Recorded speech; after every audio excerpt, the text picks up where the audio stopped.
Lihatlah, ribuan kupu-kupu ini yang sedang menggerubuni tubuh seorang gadis. Sementara pria ini dengan penasaran memandang gadis ini dari kejauhan. Kedua temannya yang datang berkata, kalau inilah resiko menjadi seorang gadis cantik.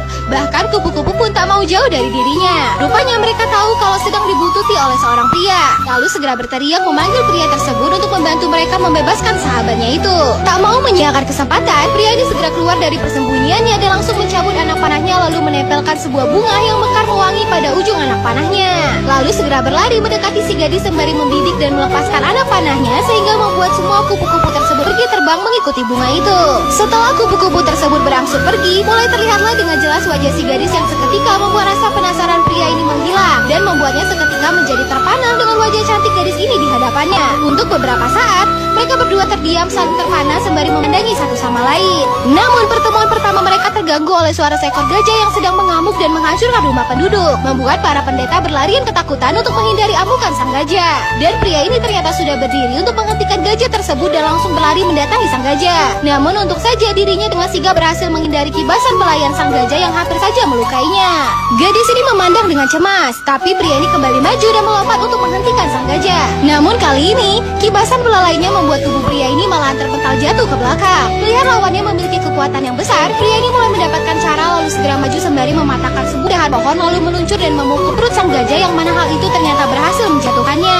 Kedua sahabat si gadis katakan kepadanya kalau pria tersebut tak lain dan tak bukan adalah raja mereka yang tersesat ke hutan yang menggali, dan disambut dengan riakan yang memuliakan sang raja dari para penduduk mereka dan juga membuat si gadis menjadi semakin terpesona kepadanya.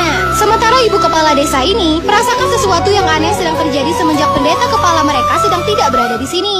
Dan benar saja, di lain tempat, para pasukan setan Kalanemi yang dipimpin oleh Raja Urganemi ini sudah berkumpul dan berencana akan untuk menghancurkan tempat pertapaan mereka. Sang raja menarik tangan si gadis lalu segera meraih tubuhnya. Setelah membaca surat cinta si gadis yang ternyata juga memiliki perasaan yang sama dengan dirinya, raja berkata kalau sekarang dia telah menemukan seseorang yang kelak akan menjadi ibu dari anak-anaknya yang di kemudian hari akan melanjutkan memerintah kerajaannya.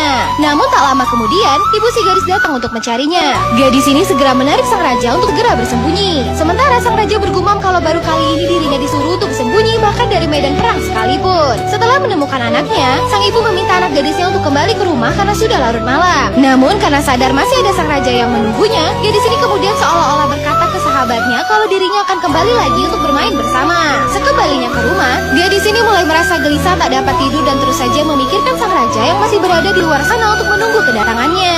Tak lama kemudian, gadis ini akhirnya kembali kabur dari rumahnya untuk bertemu kembali dengan sang raja. Dan mereka pun akhirnya